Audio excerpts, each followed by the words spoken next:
प्यारे शिक्षकगण और प्यारे साथियों, मैं आपको लेके आया हूँ एटिकेट अभ्यास पुस्तिका कक्षा छठवीं का पाठ दो जो है आपका है रेखाएं और कोण।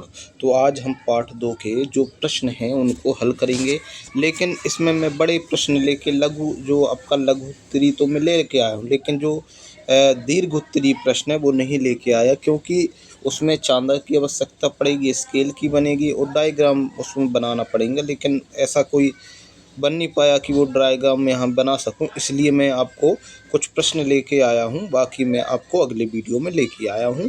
उसके पहले अगर आप चैनल में नए हैं तो चैनल को सब्सक्राइब जरूर कर लें। यहाँ आपको हर विषय की एडगेट जो है कराई जाती है। तो देखिए, सबसे पहला है आकृति ABCD में कितने रेखाखंड हैं। तो आकृति ABCD आपको दिख रही होगी, उसमें कितने रेखाखंड हैं ये बताना है। तो उसमें एक रेखाखंड है अपना AB, दूसरा रेखाखंड है अपना कुत्ता BC और तीसरा रेखाखंड है अपना CD। तो इसका उत्तर कितना हो जाएगा? सही उत्तर हो जाएगा अपना C। आगे, दो बिंदुओं से होकर कितनी रेखा जा सकती हैं? तो दो निश्चित बिंदुओं से केवल एक ही रेखा खींची जा सकती है। अब देखिए, एक साइकिल के पहिए में 36 ताने हैं और दो लगातार तानों के बीच का कोण अपन को बनाना है। तो सबसे पहले ये देखिए, साइकिल का जो पहिया होता है ऐसा गोल होता है। गोल हो गया मतलब कितने अंश का कोण बन गया? मतलब 360 अंश का कोण बन गया। 360 अंश का कोण बना, उसमें कितने ताने हैं? 36। तो इसका अपन भाग कर लेंगे तो उत्तर कितना आ जाएगा अपना? 10। मतलब कितने अंश का कोण आएगा? 10 अंश का कोण आएगा। और यही इसका क्या है? सही उत्तर है। कितना है इसका? 10। ठीक, आगे सुनिए। समानतः किसी पेड़ की टहनियों के बीच बनने वाला कोण क्या होता है? तो समानतः किसी भी पेड़ की टहनियों के बीच बनने वाला कोण जो होता है वो अधिक कोण होता है। इसका उत्तर याद रखें, क्या होगा? अधिक कोण होगा। कोण की भुजाओं की लंबाई करने पर कोण का मान क्या होगा? कोण की भुजाओं की अपन लंबाई कर दें तो कोण का मान उतना ही रहता है। ये याद रखें, कितना ही रहता है? उतना ही याद रहता है। अब इसमें चित्र में आप प्रश्न छठवें में कुछ आपके चित्र दिए गए हैं, इनमें बताना है कि सबसे जो मुंह खोलेगा तो सबसे ज़्यादा कोण किसके बीच बनेगा। तो आप जानते हैं मगरमच्छ का जब मुंह खोलेगा तो उसके ज़्यादा कोण बनेगा। तो इसका सही उत्तर क्या हो जाएगा? मगरमच्छ। अब देखिए, एक सरल कोण में खाली स्थान समकोण होते हैं। तो आप जानते हैं सरल कोण कितना होता है? 180 अंश। इसमें अपन को पूछा है समकोण, तो समकोण बटे में लिख देंगे। इसको जब आप काटोगे तो कितना आ जाएगा? 2। मतलब इसमें कितना लिख जाएगा? 2 समकोण होते हैं। उत्तर इसका क्या हो जाएगा? 2 समकोण। दी आ गई आकृति में न्यून कोणों की संख्या कितनी है? तो न्यून कोणों की संख्या इसमें कितनी है? 6 है। आगे देखिए, कैंची की दो ब्लेडों को अधिकतम खोलने पर कितने अंश का कोण बनता है? तो आप देखे होंगे जो कैंची होती है वो ऐसे बन जाती है। इसको आप और खोलोगे तो ये और खुलती जाती है। तो इसका उत्तर कितना हो जाएगा? सरल कोण या 180 अंश का कोण बनेगा। आगे, दो रेखाएं जब समकोण पर मिलती हैं तो वह क्या कहलाती हैं? वो लंब रेखाएं कहलाती हैं। दो रेखाएं एक समकोण पर मिलती है तो इसको बोलेंगे अपन क्या? लंब रेखाएं। क्या बोलेंगे अपन? लंब रेखाएं। ठीक है, आगे सुनिए। एक पूर्ण घुमाव का एक चौथाई। एक पूर्ण घुमाव का एक चौथाई। एक पूर्ण घुमाव लिख दिए, इसका एक चौथाई मतलब इसको चार भागों में इसको बांटना है। 4 भागों में इसको बांटने के लिए अपन को क्या करना पड़ेगा? इसको ऐसे बांटोगे 4 भागों में तो ये कितने कितने अंश का कोण बनेगा? तो ये 90 अंश का कोण बनेगा। इसलिए इसका उत्तर क्या आ जाएगा अपना? 90 अंश का कोण आएगा। ठीक, तो ये कुछ प्रश्न थे। आगे सुनिए। सरल कोणों के दो हिस्सों में इस प्रकार बांटा गया है कि एक कोण न्यू कोण है तो दूसरा कोण कितना होगा? अब देखिए, सरल कोण बनाए अपन ने, 2 सरल कोण बनाया। ये 180 अंश का हो गया, 180 अंश का हो गया सरल कोण, जिसमें से एक कोण कितना हो गया? 90 अंश का। तो दूसरा भी कितना होगा? दूसरा भी कोण कितने का होगा? 90 अंश का बनेगा या समकोण बनेगा। अब सुनो, प्रश्न 13। एक पुस्तक के ऊपरी कवर को आधा खोलने पर कितना अंश का कोण बनेगा? जब पुस्तक का ऊपरी कवर बंद रहता है तो उसको अपन 0 अंश का कोण बनता है, और पूरी तरह खोल देते, जब अपन पुस्तक को बीच से खोल देते हैं तो 180 अंश का क्या बनता है? फिर कोण बनता है। कपड़ा काटते समय कैंची के दोनों ब्लेडों के बीच बंद कोण से कैंची से कम होगा या अधिक? बंद कैंची में दोनों ब्लेडों के बीच 0 अंश का कोण होता है। कपड़ा काटने के लिए कैंची को खोलना पड़ता है। कैंची खोलने पर ब्लेडों के बीच अधिक कोण बनता है।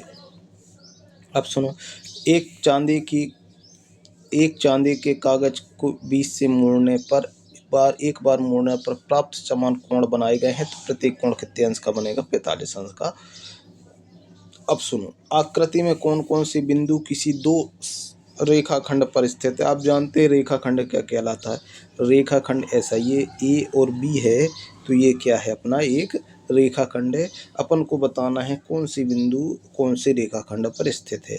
तो आकृति में आपको रेखाखंड दिख रहा है A B, B C, C D और डी ई, जिसमें बिंदु क्या बी क्या है? ए बी और बी सी पर स्थित है। दिख रहा है आपको? जो बी है वो ए बी और बी सी पे रेखाखंड पे दिख रहा है। इसी प्रकार सी जो है जाएगा सी और डी रेखाखंड पर दिख रहा है। अगर आप डी की बात करोगे तो किस पे? ई रेखाखंड पे, ई डी रेखाखंड पे दिखेगा आपको।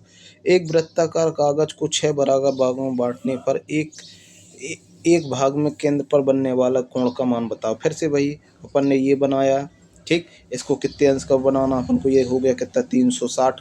कितने का हो गया ये? 360 का हो गया। अब अपन को कितने भागों में बांटना है? 6 भागों में। तो इसको काट देंगे तो ये कितना हो जाएगा अपना? 60 अंश। मतलब कितने अंश का कोण बन जाएगा? 60 अंश का कोण बन जाएगा। प्रश्न 18 है, मैं न्यून कोण की वो माप हूँ जिसमें से 6 अंश डिग्री कम करने पर न्यून कोण ही रहती हूँ, पर उसमें 6 अंश डिग्री बढ़ जाने पर अधिक कोण हो जाता हूँ। बताइए मैं न्यून कोण की कौन सी माप हूँ? तो देखिए, न्यून कोण 90 अंश से छोटा होता है, आप जानते हैं। इसमें लिखा है 6 डिग्री कम करने पर, तो अपन क्या करेंगे? कोण प्लस 6, ये बड़ा हो जाएगा किससे? 90 से। तो इसलिए 84 से अगर अपन 6 ज़्यादा जोड़ें, 84 से 6 ज़्यादा जोड़े तो क्या हो जाएगा? 90। यदि 87 ले तो 87 में 6 घटाएं तो 81 हो जाएगा, और 87 में 6 जोड़ें तो क्या हो जाएगा? 91 हो जाएगा।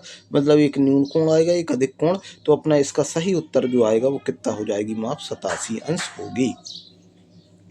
आगे बच्चों, हमने रेखाखंड और किरण के बारे में जाने हैं। किसी तिराहे की सड़कों को किस प्रकार उदाहरण में रखना चाहेंगे? तो देखिए, किसी तिराहे की सड़क जो है तो होती है, किसी तिराहे की सड़क किरण का उदाहरण होती है, क्योंकि आप जानते हैं जो किरण होती है उसका एक बिंदु निश्चित होता है और दूसरा बिंदु क्या होता है? अनिश्चित होता है। घड़ी की सुइयों के बीच 2 बजे कितने अंश का कोण बनेगा? आपस में क्या संबंध होगा? देखो, घड़ी में कितने घंटे होते हैं? 12 घंटे होते हैं। और कोण कितने का बनता है अपन को? 360 बनता है। 360 का कोण बनता है। तो अपन क्या करेंगे? 360/12 करेंगे तो 1 घंटे का निकल आएगा कि 1 घंटे में कितने अंश का कोण बनेगा। तो 1 घंटे में कोण बनेगा, कितने अंश का कोण बनेगा अपना? कितने का बनेगा अपना? 30 अंश का। अब 2 बचते हैं। आप जानते हो जब अपनी घड़ी है इसमें कितने बचते हैं? 2 बचते हैं। 2 बजेगा कुछ ऐसा बचता है, मतलब 1 बजे 30 अंश, ये 30 अंश का कोण हो गया। 2 बजे 30 अंश मतलब कितना हो जाएगा अपना? 60 अंश का कोण होगा। और 60 अंश का कोण होगा मतलब ये क्या होगा अपना? एक न्यून कोण होगा। अब देखिए प्रश्न क्रमांक 21 में चांदी की सहायता से आकृति बनाइए। तो आप चांदी की सहायता से आकृति बना लेना, क्योंकि ऐसे ऑनलाइन में चांदी की सहायता से आकृति बनाना संभव नहीं। प्रश्न 22, जो अंग्रेजी वर्णमाला होती है उसमें अपन को न्यून किस अक्षर में न्यून कोण, किस अक्षर में अधिक कोण और किस अक्षर में समकोण बनता है, ये अपन को उदाहरण बताना है। तो सबसे पहले देखिए, वो भी और वाई, जो आपके अक्षर भी होता है और वाई होता है, इनमें बनता है न्यून कोण। और के और एम होता है, इनमें बनता है क्या? आपका अधिक कोण। और एल और टी होता है, इसमें बनता है क्या? आपका समकोण। तो आप याद रखें। किसी कमरे में समानांतर बल्ब के होल्डर को दीवार के कौन से कोण पर लगाया जाए जिससे कमरे में पर्याप्त रोशनी हो? तो इसका उत्तर याद रखें आप, 45 अंश के कोण पर लगाने पर कमरे में पर्याप्त रोशनी होगी। प्रश्न 24 है, निम्नलिखित अक्षरों में बनने वाले कोणों के नाम लिखिए। देखिए, एम में कितना बन रहा अपना? न्यून कोण। के में बन रहा अपना न्यून कोण, अधिक कोण। अधिक कोण देखिए यहाँ पे सुनो, अगर आप यहाँ पे देखोगे, देख रहे हो, तो ये न्यून कोण बन रहा है, लेकिन यहाँ पे देखोगे तो ये क्या बन रहा है अपना? अधिक कोण बन रहा है। टी में समकोण और बाई में क्या बनता है अपना? न्यून कोण। इसके बाद देखिए 25 से 30 तक दीर्घ उत्तरीय प्रश्न हैं, जिनमें से अपन को चांदी, स्केल और प्रकार की सहायता से चित्र बनाना है। आप देख रहे होंगे, तो इसमें संभव बनाना नहीं है। मैं अगले वीडियो में इनके चित्र बना के आपको बता दूंगा।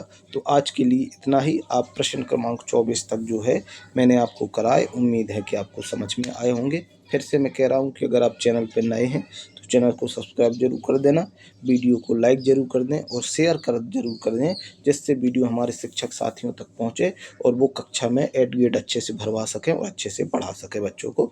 धन्यवाद।